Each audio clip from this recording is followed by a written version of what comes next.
শোষণকারী সরকার বাংলাদেশে দুটি শ্রেণীর সৃষ্টি করেছে। একটি হচ্ছে ধনী, একটি গরিব। বাংলাদেশে কখনো ধনী গরিব ছিল না। বাংলাদেশে উচ্চবিত্ত ছিল, মধ্যবিত্ত ছিল, নিম্ন মধ্যবিত্ত ছিল, গরিব ছিল। মাঝখানে আর কোনো উচ্চবিত্ত, মধ্যবিত্ত, নিম্ন মধ্যবিত্ত শব্দটি আর নেই। কারণ সবাই এখন গরিবের জায়গায় চলে এসেছে। কারণ তারা এখন বাজারে গিয়ে কিছু কিনতে পারছে না। তারা তাদের বাচ্চাদের ঈদের যে আনন্দ, তাদের কিছু জামা কাপড় কিনে দেওয়া, তাদেরকে নিয়ে ঘোরা, এই যে তাদেরকে কিছু বকশিস দেওয়া, কিছু কিনে দেওয়া, এগুলো থেকে আসলে কমপ্লিটলি এরা জেনারেশন বঞ্চিত হচ্ছে। আমরা এক সময় ছোটোকালে ঘুরতাম, আনন্দ করতাম, আত্মীয় স্বজনের বাসা যেতাম, ঈদ বকশিস নিতাম। তো বর্তমানে মানুষের কাছে কোনো টাকা নেই। একটা লুটেরা শ্রেণী আজকে সমস্ত টাকাগুলো নিয়ে বাংলাদেশ থেকে বিদেশে পাচার করে দিয়েছে। বাংলাদেশের টাকা বাংলাদেশে থাকলে অন্তত পক্ষে এই টাকাগুলো সাইক্লিক স্টেজে হয়ে মানুষের কিছুটা হলে উপকার আসে।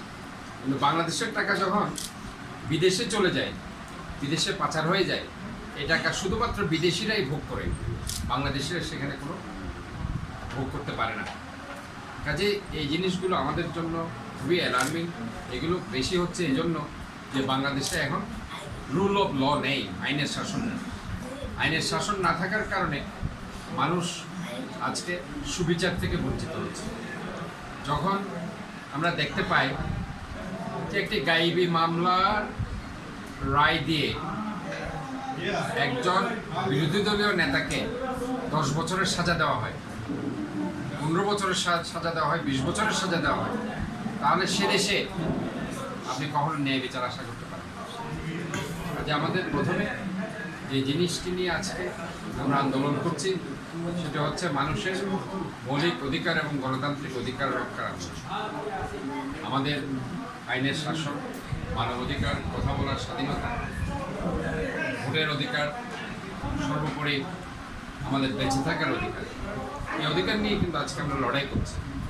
পাশাপাশি যে মৌলিক অধিকার আছে সেগুলো আপনারা জানেন যে আমরা যে খাবারের অধিকার, যে শিক্ষার অধিকার, স্বাস্থ্যের অধিকার, সেটাও আজকে মানুষ একদম অসহায় অবস্থায় আছে। তাই যে ওভারঅল বাংলাদেশ জাতীয়তাবাদী দল এই অধিকার আদায়ের সংগ্রামে কিন্তু রাজপথে আছে এবং আমরা মনে করি এই অধিকার আদায় না হওয়া পর্যন্ত বিএনপি জনগণের দল হিসেবে রাজপথে থাকবে এবং প্রয়োজনে বুকের তাজা রক্ত ঢেলে দিয়ে মানুষের অধিকার আদায় অবশ্যই করে নিয়ে। আমরা দেখেছি গণতন্ত্র সবসময় জয়লাভ করেছে, শোষণকারীরা পরাজিত হয়েছে। আমরা সেটা যদি ব্রিটিশ আমল থেকে শুরু করে পাকিস্তানিদের কথা ধরুন, এরপরে এই বাংলাদেশ সৃষ্টি হওয়ার পর থেকে এরশাদের কথা ধরুন, কাজে কেউ থাকতে পারেনি, মাইনুদ্দিন ফখরুদ্দিনরাও থাকতে পারেনি।